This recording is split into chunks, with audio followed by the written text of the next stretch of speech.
အားလုံးပဲမြန်မာလူတွေမှာရှင်ကြွရှင်ကြပါစေ။အဝေးရောက်နေနေမြန်မာပြည်မှာတော့အခုချိန်မှာရည်ရည်သက်ကြွရှင်ရပြီပေါ့နော်။ဘာပဲပြောပြောအခုဒီမှာချစ်တဲ့မြန်မာပြည်မှာဒါဆိုရင်ဒီကဆောင်ရလို့ဖျားခင်ကြီးစွာချီးမွမ်းနေဒီနှစ်တကူမြန်မာပြည်မှာအထူးသဖြင့်ပေါ့နော်။ဒီကောင်းလေးကိုချစ်တဲ့စိတ်နဲ့ဒီနာတွေတက်တည်ခံပြီးအချင်းဒီစင်ကြီးအားဖြင့်ဖျားရဲ့ဘုံကျေးဇူးကိုပြောပြနိုင်တဲ့တတိယပညာရဲ့အတွက်ဘုရားခင်ကောင်းမြတ်တယ်လို့ကျွန်မရင်းစပြောချင်ပါတယ်။ကျွန်မဒီလိုဒါဒုတိယအကြိမ်ချင်တယ်နော်။ကြားပြပါတယ်။ဒါပေမဲ့ဒီနေရာတော့မဟုတ်ဘူးပေါ့နော်။တခြားနေရာဖြစ်တယ်။ Texas မှာလိုပဲကျွန်မဘုရားကျောင်းမှာတွားပြီးတော့ဘုရားသခင်ပေါ့ဓမ္မတရားဖြင့်ရှင်မခြင်းမျိုးပြုလို့ဖြစ်တယ်။ကျွန်မဒီနေ့ဘုံချင်းမှုရေးချင်တာချင်းလေးတွေကလမ်းကြောင်းပေါ့လမ်းဆိုကြောင်းဖြစ်တယ်။လမ်းဆိုတာကတော့ကျွန်တော်တို့သိပါတယ်ကိုပဲတောင်းနေကိုရဲ့အိမ်ပြန်နေလမ်းကိုလက်သွားတဲ့လမ်းဈေးသွားတဲ့လမ်းလေးချပိုးတဲ့လမ်းများစွာရှိနေတာပါဒါပေမဲ့ကျွန်တော်တို့ရဲ့အဓိကဘဝနဲ့သက်ဆိုင်တဲ့နောက်တစ်မျိုးနဲ့သက်ဆိုင်တဲ့ဆိုတဲ့နှစ်လမ်းလေးရှိတယ်ဆိုတဲ့အကြောင်းလေးကိုဒီချင်းများဖြစ်ပြောပြကြမှာဖြစ်တယ်ကျွန်မရဲ့ဘဝအကြောင်းသက်သေခံချက်တွေကတော့ကျွန်တော်တို့ကြည့်ကြပါလိမ့်ရှိတယ်ကျွန်မဘယ်လိုဖြစ်ပြီးပြခင်ယေရှုခရစ်တော်ရဲ့သူဖြစ်ပြောင်းလဲလာတဲ့ဆိုတဲ့အကြောင်းလေးပေါ့နော်။ဒါလေးတွေကတော့တချို့လည်းသိကြတယ်တချို့လည်းမသိကြဘူး။ကျွန်မအဲ့ဒါလေးနည်းနည်းလေးတော့ပြောပြချင်တယ်။ဘာလို့လဲဆိုတော့ကျွန်တော်တို့ကလောကထဲမှာအသက်ရှင်နေတာအမှန်တကယ်နော်။ဒီလိုတွေ့တဲ့ဒီကုမ္ပဏီတွေကလည်းဒါတိုက်ဆိုင်လို့မဟုတ်ဘူးနော်။ဒါကကြီးမားစွာတော့အကျဉ်းစီထဲမှာရှိလို့ကျွန်တော်တို့ကလည်းအဆိုင်အောင်ဖြစ်နေအမြင်ဘူးတဲ့လူဟုတ်တာလည်းပါလို့အခုမှစပြီးတော့တည်တဲ့လူတွေမှာလေဒါဘုရားခင်ရဲ့ကျေးဇူးတော်တက်ကြဆိုတာကကျွန်မခံစားရတဲ့အတွက်ဒီညာလေးကျွန်မရဲ့အသက်တာမှာဖြစ်ပေါ်တဲ့ညာလေးနည်းနည်းလေးပြောပြချင်တာဖြစ်တယ်ပေါ့နော်ကျွန်မတို့လူကတချို့ဆိုမသိကြပါဘူးငါဘာသာလေတချို့ဆိုလည်းဒီမှာဘာသာလေးတွေနဲ့တချို့ဆိုလည်း order Korean တချို့ဆိုလည်းအဲ့လိုမျိုးပေါ့နော်သူတို့နေရာချင်တဲ့ပဲပြောကြတယ်ဒါပေမဲ့ကျွန်မရဲ့အသက်တာဒီတင်းလေးပေါ့နော်နည်းနည်းလေးသိချင်တဲ့လူရှိနေရင်ဆိုတော့ကျွန်မစိတ်ထဲမှာခံစားလို့ရတဲ့အတွက်နည်းနည်းလေးပြောပြချင်တယ်ကျွန်မကဘာသာတရားတွေအားလုံးကိုစိတ်ဝင်စားလို့ဖြစ်တယ်။ဘာသာတရားဆိုတာကလောကမှာမြတ်တာအခြေခံတာပဲဖြစ်တယ်။ဒါကြောင့်မို့လို့ဘေးဘာသာဆိုတာထက်ကျွန်မအနေနဲ့ဘာသာတရားအားလုံးကကောင်းနေဆိုတဲ့ကြောင့်ကျွန်မမောင်းနေတာ။ကျွန်မရဲ့ဒီလိုခါရပြီးလို့ဆိုရင်ကျွန်မကလက်နဲ့အနေရမှာပေါ့နော်ဒီခဲ့တဲ့လူကဖြစ်အမေကဟုတ်တယ်ပါလားဒီလိုဖြစ်တယ်။ဆိုတော့ဒီလိုနေရောက်ကနေပြီးပါလာကျွန်မကဒီကားဆိုတော့မောင်မလည်းရှိတော့တူဒီလိုလည်းဖြစ်တဲ့အခါမှာငယ်လေးကကျမအနေနဲ့ပြည်လဲကအများကကွဲနေတယ်ဆိုသူ့ရဲ့ဘာသာအဆက်ကွဲနေတဲ့အခါမှာကျမမိရကျမအများကြီးကြည့်နေတာသင်ကြားခဲ့တယ်မှာလို့ပြောတယ်မှာလည်း strong တယောက်ဖြစ်တယ်ပေါ့နော်ဒီဘာသာပြန်ကျမအဖေကကြောင့်ဒီကပြည်နေတဲ့အင်းသာပြည်နေဖြစ်တဲ့ကျမကိုဖြစ်တော့ဆန်းပြောတာဒါပေမဲ့သူတို့များကလည်းတဘုံမလူတဲ့အခါမှာများကဆုံးစကွဲတော့တာပေါ့နော်ကျမကလည်းဒီမှာသူတို့ခေါ်တော့ကကျမအနေနဲ့အမိနဲ့ဒီလိုရဒီခါမှာကျမတို့ကမှဒီလောက်တဲ့ရာနဲ့ကျမအကုန်လုံးလိုက်လုပ်ခဲ့တာဒါပေမဲ့ကျမအဖေကလည်းဒီဘက်ကနေကျမသိချင်တယ်အမြင်နဲ့ပြောပြတယ်။ကြားကြောင့်ဒီခေါ်သွားတယ်အမေကဖေလာကောင်လုပ်တယ်နော်တော်ခါတစ်လားတစ်ခါသုံးလားတစ်ခါဖေကလည်းပေါ်လာတဲ့အကျမခေါ်သွားတဲ့ကြောင့်ပေါ့ဆိုတော့ဆက်ပြီးကျမတို့တွေ့ရတယ်အမှတချင်းလေးဆိုကျမငယ်ရအချင်းဆိုတာမဟုတ်ပါဘူးဆိုတချင်းလေးဆိုရတယ်အမှကြားတယ်ကျမပုံပြီးကျမအရင်စိတ်ဝင်စားတယ်နော်ကျွန်တော်သိချင်တာမျိုးရှိတယ်။ဒါပေမဲ့ကျွန်မအမြင်ရလာတဲ့အခါမှာကျွန်မအရင်ကြီးကျွန်မအခုသိချင်တယ်ပုံပြီးသိချင်တယ်။ဒါကြောင့်မို့လို့ပြောပြလို့တယ်။တင်လာအသက်ရှင်နေဆိုတာဒါလေးဘယ်တော့မှလည်းပတ်သက်လို့ကျွန်မအနေနဲ့တော်တော်လေးနည်းနည်းချွတ်ပါလား။တိထားခဲ့တယ်။ကောင်းအလုပ်ချက်ရအောင်ကျွန်မအနေနဲ့အလုပ်ချက်ရတယ်ကိုကြည့်ချင်တယ်။ဆိုဒီဘက်ကလည်းတည်တည်ချင်းအဖြစ်လာတယ်။ကိုကြည့်ချင်လို့ဆိုတော့ဆရာကပြောတော့တယ်နော်ဒီမှာဒီလိုတည်းနေတာတည်းတပိတ်တာကတည်းကပြောလို့အဲ့ဆိုရင်အမျိုးတော့တမီကျမအနေနဲ့ကတော့ကျမတရားထွေးရခံရချက်နေတယ်ကျမကိုရင်းနေနေနေတာလာခဲ့ပြီးမဲ့တယ်ပြောနေတယ်ဒီလိုရေကူးပါလို့တင်နေတဲ့အရာတစ်ခုပါကျမအခုမှတင်လို့လည်းမရကျမစိတ်မချဘူးကျမကိုရေကူးတက်ပြီးတော့လာပြီးဆွဲခေါ်လာတယ်ကျမကိုလည်းဆက်လို့အဲ့ဒါကျမရဲ့ကိုယ်စိတ်ဆန္ဒဘာကြောင့်လဲဆိုတော့ကျမကိုလည်းမယုံနိုင်ဘူးဆိုတော့ကျမကိုသိတယ်အဲ့ဒါကြောင့်နော်ကျမဘွားနဲ့ပတ်သက်တဲ့ခံရတယ်ကျမပြီးနေနေမတွေ့ခင်9နှစ်လောက်ကျမ9နှစ်တည်းကျမခုချိန်လို့ပြရတယ် အဲ့တော့မြန်မာပြည်မှာအင်းအားကံလို့ကျွန်တော်တို့တန်းပြည်နေတာဖြစ်တယ်အဲ့အင်းအားကံမှာကျွန်တော်အခုပေါ်တော့အခုဘက်ကအဖေဘက်ကဟိုဖိုင်နဲ့ခရစ်စမတ်မတိုင်နဲ့ပေါင်းပြီးတော့တန်းပြည်ဖက်ကြတယ်အဲ့မှာမြေကင်းရှိတယ်အဲ့မှာဖြာလေးခင်းတော့အဲ့ချိန်မှာအားလုံးကလည်းဝိုင်းလေးတွေပါလိမ့်မယ်ပေါ့နော်အဲ့လိုမျိုးတော့သွားတော့ရှိတဲ့အချိန်မှာမမေကလည်းအပေါ်ပါသွားနေတယ်အဲ့မှာတမီးကကျွန်တော်ဘောပေါ်မှာကျန်လို့ရှိရဲကိုခေါ်ပါခေါ်ကကျွန်မလည်းဘောလေးမှာပါသွားပါနော်ပါသွားတဲ့အချိန်မှာအဖိုးကတော့ဂန်းဆက်မှာထားနေထိုင်နေပြီးတော့အားလုံးကြည့်နေကြတယ်ကျွန်မကဘောပေါ်မှာထားနေကျွန်မဖေကသူကလက်တက်ရက်လိုက်တော့သူ့ရဲ့ဓမ္မလောက်ရှိရဆိုကျွန်မအတွက်ဆိုတော့ကျွန်မက9နှစ်ဆိုတော့တိတိလေးဆိုတော့ခြေတော့ကမပြီးဘူးပေါ့အဲ့ဒီချိန်မှာအဖေကသမီးခဏကြည့်နေလို့ဆိုပြောလို့ကျွန်မရဲ့အောက်ကနေငါလိုလည်းမဟုတ်ဘူးသူကရေအောက်ကနေပူးသွားပြကျွန်မသူဘာလုပ်မယ်ဆိုတော့မသိထားတဲ့အချိန်မှာအဲ့လိုမျိုးပြောက်သွားတော့ကျွန်မကသူထွက်သွားတဲ့အချိန်မှာကျွန်မရုပ်ထွက်ကြည့်လိုက်ဟာအောက်ကငါကြီးဆိုတော့အကြီးဆိုကျွန်မလက်အောင်ပြောဘာမှမသိတယ်ခုံထားလိုက်ခုံထားလိုက်တဲ့အချိန်မှာကျွန်မ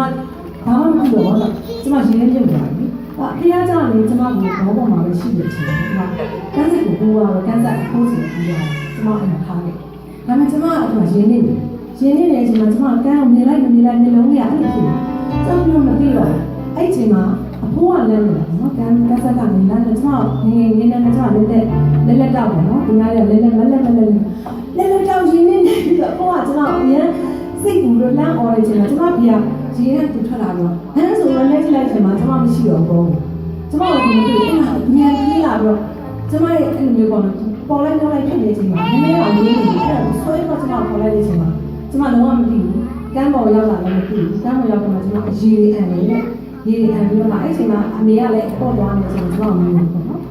ဟိုကကျွန်မကိုကေးလိုက်ဆိုတော့သူကမြင်တဲ့ခါမှာဖြစ်သွားတော့ကျွန်မအဲ့ချိန်မှာ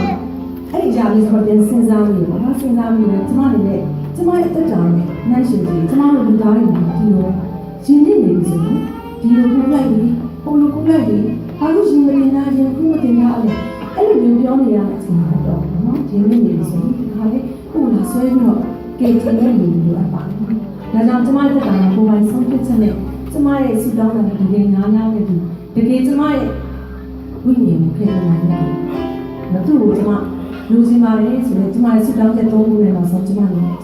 ရင်းနှောင်းကျွန်တော်ရွေးချယ်ခဲ့တာဖြစ်တယ်။အရာအားလုံးကယုံကြည်ခြင်းနဲ့ပတ်သက်လာတဲ့အခါမှာဒီအရာကျမရဲ့ကိုယ်ပိုင်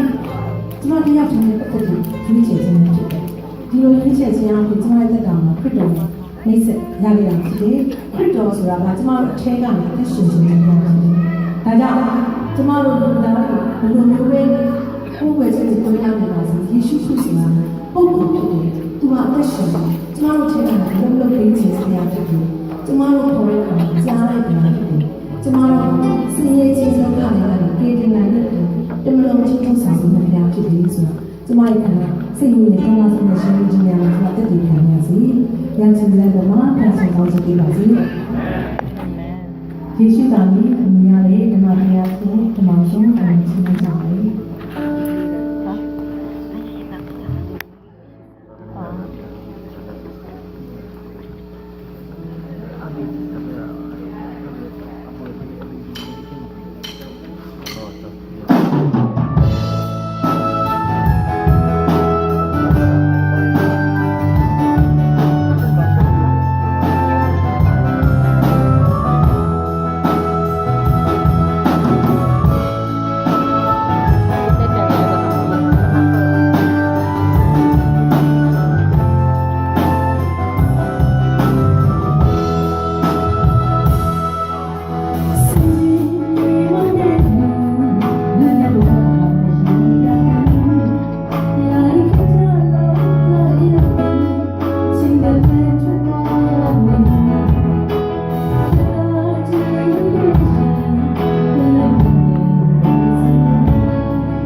ကျမတို့ခံရမယ့်နေရင်ကိုသွားရမယ့်လူသားတွေအတွက်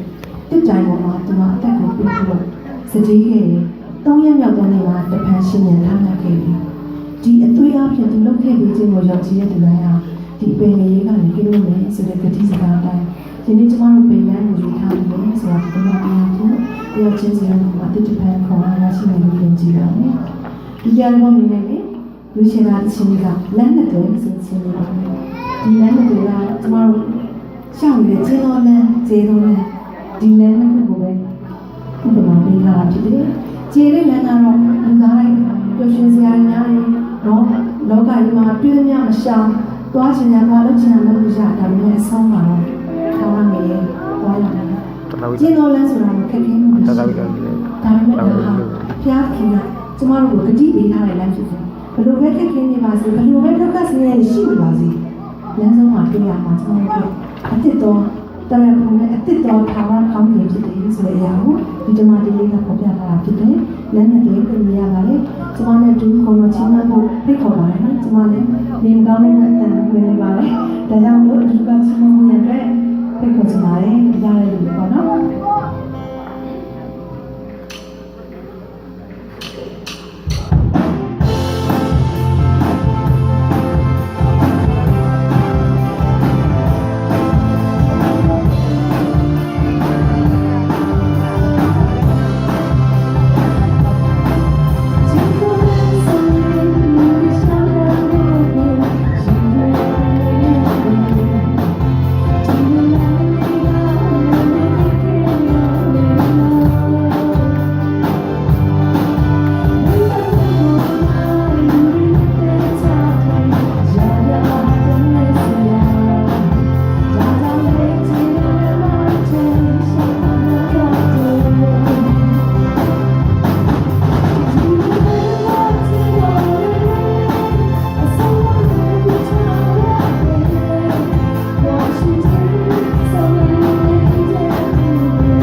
ကျေးဇူးတင်ပါတယ်